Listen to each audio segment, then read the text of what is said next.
তোমরা যারা 2025 জেনপাস ইউজি বা এএনএম জিএনএম এর পরীক্ষা দিতে চলেছো তাদের মনের মধ্যে অনেক কিছু ডাউট আছে যে কবে থেকে মেন কথা হচ্ছে ফর্ম ফিল আপটা শুরু হবে।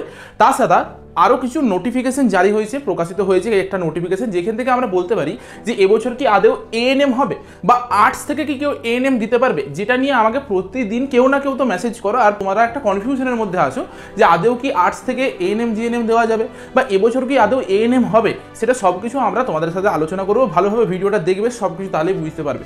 সবচেয়ে প্রথমে আসি যে কবে ফর্ম ফিল আপ হবে। দেখো আগের বছরের যদি আমরা একটু হিস্ট্রিটা চেক করি যে আগের বছর ফর্ম ফিল আপ কবে থেকে শুরু হয়েছিল, তো সেইখানে আমরা দেখতে পাবো যে এএনএম জিএনএম 2024-এর যে ফর্ম ফিল আপটা, সেই ফর্ম ফিল আপটা শুরু হয়েছিল 21/3/2024 থেকে 24/4/2024 পর্যন্ত চলেছিল। অর্থাৎ মার্চ মাসের 21 তারিখ থেকে এপ্রিল মাসের 24 তারিখ পর্যন্ত চলেছিল। মানে আমাদের কাছে এখনো পর্যন্ত গোটা মার্চ মাসটা পড়ে আছে। এই মার্চ মাসের মধ্যে যবে ইচ্ছা ফর্ম ফিল আপ শুরু হতে পারে। এরপর কি জিনিসটার ভিত্তিতে এটা করা হয়েছিল সেটাকে একটু বলি।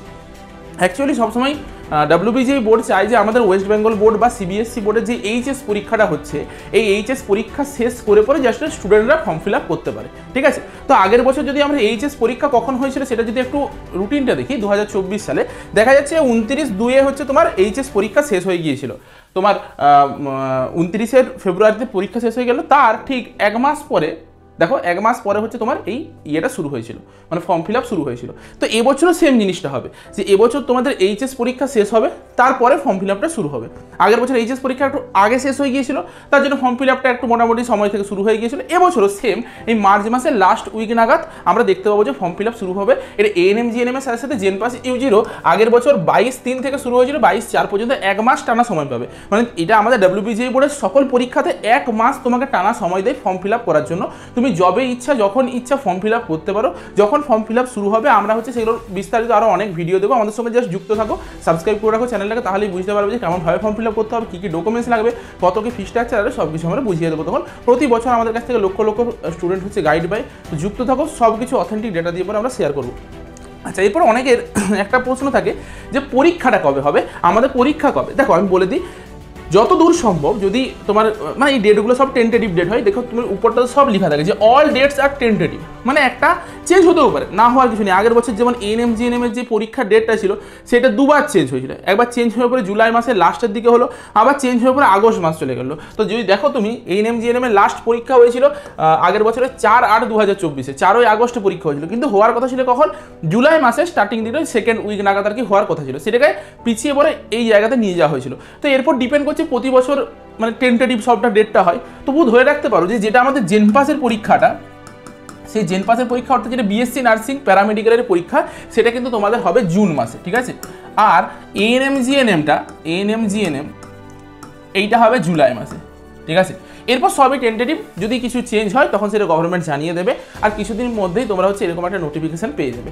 আচ্ছা, এরপর এই যে জেনপাসের যে পরীক্ষাটা, এই পরীক্ষাটা দুটো পেপার হয়। আমরা যদি একটু ভালো করে দেখি দুটো পেপার কিভাবে হয়, একটা পেপার 1 হয়, একটা পেপার 2 হয়। ঠিক আছে, এই পেপার 1টা দেখো এই একই দিনে পরীক্ষা হয়েছিল আগের বছর, 30/6 পরীক্ষা হয়েছিল, কিন্তু একটা 11টার সময় হয়েছিল আর একটা হচ্ছে 2টার সময় হয়েছিল। এরপর যখন তুমি ফর্ম ফিল আপ করতে যাবে জেনপাস ইউজি, তখন তোমার কাছে অপশন থাকবে যে তুমি শুধুমাত্র পেপার 1টা দিতে চাও নাকি দুটোই দিতে চাও। দেখো পেপার 1টাতেই সব কিছু আছে ম্যাক্সিমামটা, মানে বিএসসি নার্সিং, বিএসসি প্যারামেডিক্যালের আরও যত কোর্স হয় সব কিছু পেপার 1টার মধ্যেই আছে। পেপার 2টা শুধুমাত্র BHA কোর্সের জন্য বা ব্যাচেলর অফ হসপিটাল অ্যাডমিনিস্ট্রেশন কোর্সের জন্য। তোমার ইচ্ছে তুমি 1 নাম্বারটা দিতে পারো, 2 নাম্বারটা না দিতেও পারো, আবার তুমি যদি চাও দুটোই দিতে পারবে। তো ম্যাক্সিমাম স্টুডেন্ট প্রায় 95% স্টুডেন্ট পেপার 1টাই দেয়, আর যাদের যাদের মনে হয় পেপার 1 পেপার 2 দুটোই দিয়ে দেয়। ঠিক আছে, কারণ পেপার 1-এর মধ্যেই সব কিছু আছে, আর এটার থেকেই যত কিছু কোশ্চেন আসার আসে। পেপার 1-এর কোশ্চেন প্যাটার্নটা যেটা হয় আলাদা হয়, পেপার 2-এর কোশ্চেন প্যাটার্ন আলাদা হয়, সিলেবাসও আলাদা। মানে এই পেপার 2 যেটা আমরা বলি, অর্থাৎ যেটা আমরা BHA এর জন্য করে থাকি, এই BHA অর্থাৎ জেনপাস ইউজির এই পেপার 2টা আর্টসের স্টুডেন্টরা পর্যন্ত দিতে পারে। তোমাকে সায়েন্সের স্টুডেন্ট হতে হবে এমন কোনো বাধ্যবাধকতা নেই। তুমি যদি আর্টসের স্টুডেন্ট হয়ে থাকো তবুও এই BHA কোর্সটার জন্য ফর্ম ফিল আপ করতে পারবে, ব্যাচেলর অফ হসপিটাল অ্যাডমিনিস্ট্রেশনের এই কোর্সটা। এরপর এইটা হচ্ছে যদি তুমি এএনএম জিএনএম এর জন্য প্রস্তুতি নিচ্ছ, তাহলেও তোমার এই পেপার 2 এর প্রস্তুতি নেওয়া হয়ে যাবে, কারণ একদম হুবহু সেম সিলেবাসের উপর পরীক্ষা হয়। এএনএম জিএনএম এর যেটা সিলেবাস, জেনপাস ইউজির পেপার 2 এর সিলেবাসও সেম। যে এএনএম কি এবছর আর হবে না, এবছর থেকে কি এএনএম এটা বন্ধ হয়ে গেল? একটা নোটিশ প্রকাশিত হয়েছে WB হেলথের পক্ষ থেকে। সেই নোটিশটা আমি একটু দেখিয়ে দিই। দেখো, স্বাস্থ্য ভবন থেকে একটা নোটিশ প্রকাশিত হয়েছে, স্বাস্থ্য ভবন থেকে 21/2 প্রকাশিত হয়েছে, কিছুদিন আগে, 1 সপ্তাহ আগে প্রকাশিত হয়েছে। তো কি বলেছে খুব ভালো করে লক্ষ্য করবে।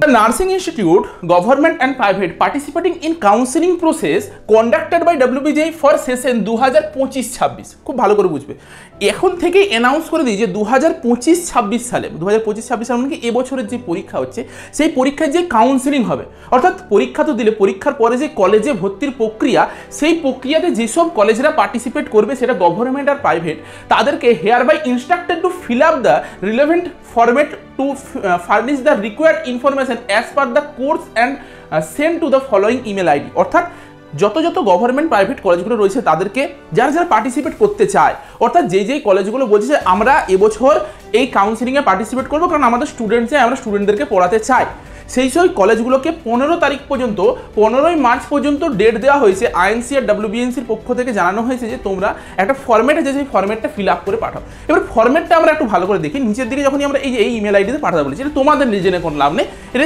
কলেজরা করবে। কিন্তু আমাদের নিচের দিকের এই ফর্মেটটাতে একটু মানে চোখটা ভালো করে ফেলে পড়ে দেখো কি দেখতে পাচ্ছি। বলছে নেম অফ দ্য ইনস্টিটিউট লিখতে বলেছে, নেম অফ দ্য কোর্স লিখতে বলেছে, তার পাশে লেখা আছে ANMR। ভালোভাবে বুঝবে, অর্থাৎ কোনো একটা গভর্নমেন্ট কলেজে শুধুমাত্র ANM হয়, সেই গভর্নমেন্ট কলেজগুলোকে ফিল আপ করতে বলেছে। ANM এর একটা অপশন দেওয়া আছে আর নিচে লেখা আছে ANM আর GNM 2025, মানে 2025 সালে ANM GNM পরীক্ষা হচ্ছে শিওর। একটা ডাউট তোমাদের ক্লিয়ার হলো, 2025-এর ANM GNM পরীক্ষায় কি ANM পড়া মানে ANM থাকছে? অবশ্যই থাকছে, নয়তো ANM এর কলেজগুলোকে কোনোদিনও এই ফর্মটা ফিল আপ করতে বলতো না। নিচের দিকে যদি আমরা একটু যাই তাহলে দেখতে পাবো যে এখানে ওই সেম ফর্মেটটারই আরেকটা ফর্মেট আছে। ANM GNM 2025-এ যেই কোর্সটার নাম বলেছে সেটা কি বলেছে? GNM। অর্থাৎ এইখানে GNM যেই কলেজগুলো পড়ায় তাদেরকে বলেছে তোমরা এই ফর্মটা ফিল আপ করো। তাহলে আমরা বুঝতে পারলাম যদি ANM নাই হতো তাহলে এই ফর্মেটটাতে ANM এর কোনো নামনিশান থাকতো না। নিশ্চয়ই ANM এবছর কন্ডাক্ট করা হবে, তার জন্যই ANM এর একটা ফর্মেট দিয়েছে, যে ফর্মেটটা ফিল আপ করতে বলেছে। GNM এর একটা ফর্মেট দিয়েছে, GNMটাকে ফিল আপ করতে বলেছে। নিচের দিকে যদি আমরা নামি, পরের পরীক্ষা কি আছে? জেনপাস ইউজি 2025। সেই জেনপাস ইউজির পরীক্ষার জন্য কি কোর্স? BSc নার্সিং এর কোর্স। অর্থাৎ আমরা বুঝতে পারলাম জেনপাস ইউজিরও পরীক্ষা হচ্ছে এবছর, ANM GNM এর পরীক্ষা হতে চলছে, সব প্রসেসিং শুরু হয়ে গেছে, কাউন্সিলিং এর জন্য ভাবা শুরু হয়ে গেছে, কলেজে ভর্তি হবে। এরপর আমি একটা জিনিস তোমাদেরকে বলি, যে যারা হচ্ছে এরকম একটা মিথটা উড়ায়, মানে এই যে একটা রিউমার্স উড়িয়ে দিচ্ছে যে পরীক্ষা আর হবে নাই, এই যে সব ফুটে গেল, আর কিছু হবে না, তোমরা পড়াশোনা করে পর কোনো লাভ নাই, এই করো সেই করো। খুব ভালো করে বুঝবে, আমাদের বেঁচে থাকতে হলে কিছু সেক্টরকে আমরা কোনোদিনও অমান্য করতে পারবো না। তার মধ্যে একটা সেক্টর হচ্ছে মেডিকেল সেক্টর। মানুষ টেকনোলজি ছাড়া বেঁচে যেতে পারবে, কারণ আগেকার যুগেও মানুষের কাছে টেকনোলজি ছিল না, এতদিন ধরে মানুষ বেঁচে করে এসছে। মানুষ কোনোদিনও খাবার ছাড়া বাঁচতে পারবে না। তাহলে একটা ফুড এমন একটা সেক্টর, যে সেক্টরটা কোনোদিনও নষ্ট হবে না, কোনোদিনও শেষ হবে না। তেমনি মানুষ খাবার খেলে মানুষের রোগ হবে, রোগ হলে বয়স বাড়লে মানুষকে চিকিৎসা করতে যেতে হবে, মেডিকেল সেক্টর জীবনে কোনোদিনও বাড়বে না। যত দিন টেকনোলজি বাড়ছে, আমাদের প্রচুর রেডিয়েশন বেরোচ্ছে চারদিকে, আমাদের আরও তাড়াতাড়ি আমরা দুর্বল হয়ে পড়ছি, আরও ইমিউনিটি পাওয়ার কমে যাচ্ছে, আমাদের আরও বেশি হসপিটাল নার্সিংহোমে যাওয়াটা প্রয়োজন। পরবর্তী সময়ে রিকোয়ারমেন্টগুলো আরও বেশি হবে, বেশি পরিমাণে স্টুডেন্ট মানে তোমার রিক্রুট করবে, বেশি কলেজ তৈরি হবে, বেশি আরও হসপিটাল তৈরি হবে, তবুও মেডিকেল সেক্টর কোনোদিনও ফিনিশ হয়ে যেতে পারে না। যারা ভাবছে যে তাহলে এই বিগত 2-3 বছর ধরে নার্সদের মানে হয়নি কেন, দেখো প্রথম হচ্ছে একটা আমাদের সরকারের গোড়ামি, দ্বিতীয় জিনিস কি, সরকার একটা অজুহাত দিয়ে পর এতদিন পর্যন্ত চালাচ্ছিল যে ওবিসির মানে যে সার্টিফিকেটটা ক্যান্সেলেশনের একটা ব্যাপার আছে, তার জন্য আমরা তোমার রিকোয়ারমেন্টগুলো করতে পারছি না। কিন্তু যখন এই সব কিছু মিটমাট হয়ে যাবে তখন প্রচুর পরিমাণে ভ্যাকেন্সি বেরোবে, কারণ নয়তো গভর্নমেন্টের যে হসপিটালগুলো তারা চলতে পারবে না। কতদিন হচ্ছে এরকমভাবে চালাবে? আরও দিন দিন আরও হসপিটালের পরিমাণ বাড়বে, নার্সিংহোমের পরিমাণ বাড়বে, অর্থাৎ চাকরিটা মেডিকেল সেক্টরে কোনোদিনও শেষ হয়ে যাওয়ার জিনিস নয়। অনেকের মধ্যে এরকম একটা ধারণা আছে যে ANM এই সেক্টরটাও শেষ হয়ে যেতে পারে, আর ANM পরীক্ষা না হতেও পারে। দেখো একটা ভালো করে জিনিস বুঝবে যে আজকে ANM পরীক্ষা শুরু হয়েছে 3-4 বছর ধরে, কিন্তু ANM বলে এই পদটা এটা চলে আসছে প্রায় 50-60 বছর, আরও অনেক বছর আগের থেকে চলে আসছে, এই পদটা সৃষ্টি হয়েছে। তাহলে যারা আজ থেকে 20-30 বছর আগে চাকরিতে ঢুকেছিল তারা কিন্তু এখন রিটায়ার্ড করবে, অর্থাৎ তাদের কিন্তু এখন রিটায়ারমেন্টের বয়স হয়ে গিয়েছে। তারা যখন রিটায়ার্ড করে বেরিয়ে যাবে, সেই শূন্য পদগুলোকে তো আমাকে ভর্তি করতে হবে। তাহলে আমাকে সেই শূন্য পদগুলো যদি ভর্তি করতে হয়, আমাকে আবার নতুনভাবে রিকোয়ারমেন্ট করতে হবে।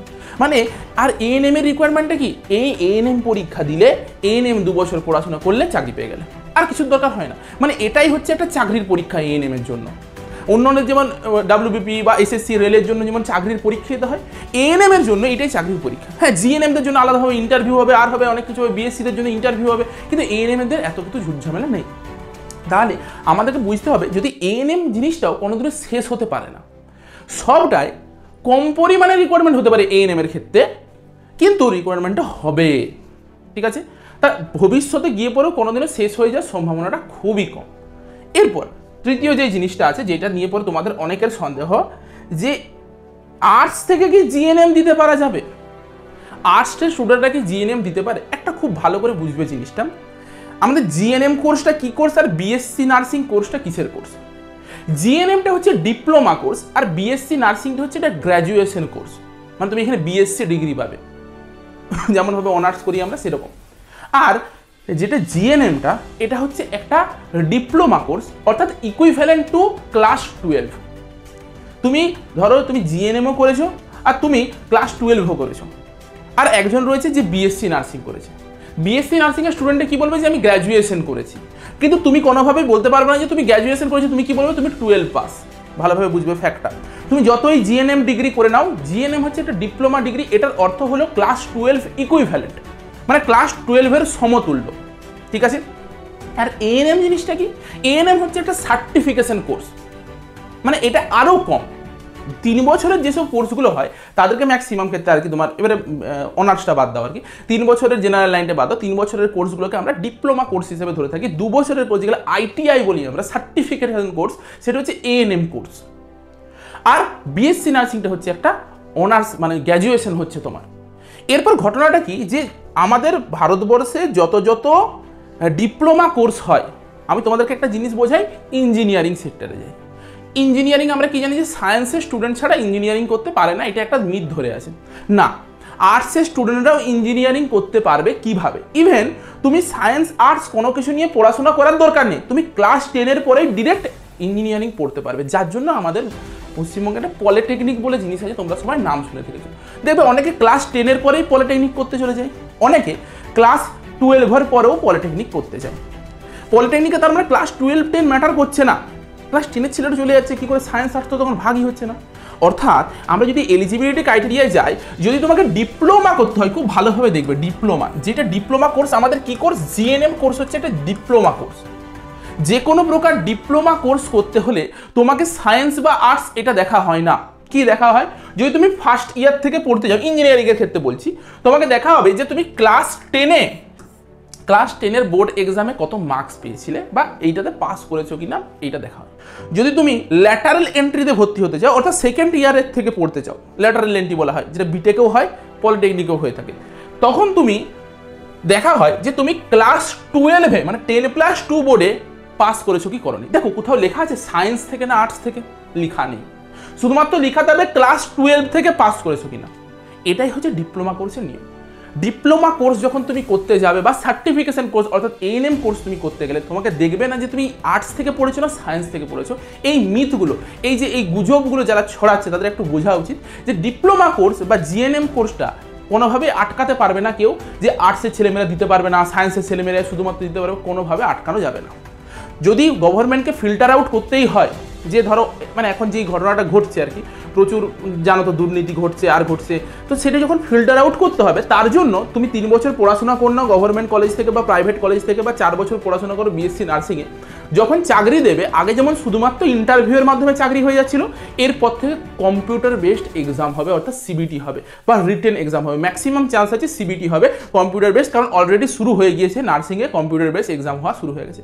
এবার আবার এক্সাম দিতে হবে, তারপর তোমাদেরকে চাকরি পেতে হবে। শুধুমাত্র এক্সামের মার্কসের উপর ডিপেন্ড করবে না, তুমি 4 বছর ধরে যে পড়াশোনা করেছো সেই পড়াশোনায় কি মার্কস পেয়েছো, বা 3 বছর ধরে যে পড়াশোনা করেছো কলেজে গিয়ে পড়ে নার্সিংয়ে, তোমার এইচএসের মার্কস, মাধ্যমিকের মার্কস, তার সাথে ওই যে তুমি একটা মানে একটা এক্সামের মতন দিতে হবে জব মানে চাকরি পাওয়ার জন্য, যেমন আমরা রেল বা ডাব্লিউবিপিআরএ এইসব এক্সামগুলো দিয়ে থাকছি, সেরকম একটা এক্সাম দিতে হবে। এটা পরবর্তী সময়ে এইভাবে যারা ভালো স্টুডেন্ট তাদেরকে ছেঁকে নেবে। তাহলে জিনিসটা বোঝা গেল। তাহলে আশা করি কোনো ডাউট আর নেই, আর্টসরা সায়েন্সরা সবাই কিন্তু এএনএম জিএনএম দুটোই দিতে পারবে। শুধুমাত্র ভোকেশনাল নিয়ে যারা পড়াশোনা করেছো তারা কিন্তু সকলে এএনএম জিএনএম দিতে পারবে না। ভোকেশনালের পার্টিকুলার 2-3টে সাবজেক্ট আছে, সেই সাবজেক্ট নিয়েই পড়াশোনা করতে হবে, তবে তুমি এএনএম জিএনএম দিতে পারবে, আদারওয়াইজ দিতে পারবে না। ইভেন তুমি যদি আর্টসের স্টুডেন্ট হও, তুমিও কিন্তু জেনপাস ইউজি পরীক্ষা দিতে পারবে পেপার 2টা। ক্লিয়ার হলো? জেনপাস ইউজির পরীক্ষা আর্টসের স্টুডেন্টও দিতে পারবে পেপার 2টা, পেপার 1টা শুধুমাত্র সায়েন্সের স্টুডেন্টরাই দিতে পারবে। তা আবার পার্টিকুলারলি বলা থাকবে যে তুমি যদি ফিজিক্স, কেমিস্ট্রি আর বায়োলজি এই 3টা সাবজেক্ট নিয়ে পড়াশোনা করেছো তখনই দিতে পারবে। ধরো তোমার ফিজিক্স নেই, বায়োলজি নেই বা তোমার কেমিস্ট্রি নেই, তখন তুমি জেনপাস ইউজি দিতে পারবে না। ইভেন তুমি যদি এই 3টে সাবজেক্টের মধ্যে কোনো সাবজেক্টে ফেল পর্যন্ত করে যাও, সেটা থিওরিতে হোক প্র্যাকটিক্যালে হোক, তবুও পর্যন্ত কিন্তু তুমি পরীক্ষা দিতে পারবে না।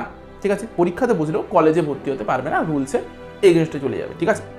আশা করি যত কিছু তোমাদের মধ্যে ডাউট ছিল সব ডাউটগুলো ক্লিয়ার হয়ে গেছে। আজকের মতন ভিডিওটা এই পর্যন্ত। ভিডিওটা ভালো লাগলে অবশ্যই একটা লাইক করে দেবো। চলো দেখা হচ্ছে একটা নতুন ভিডিওতে।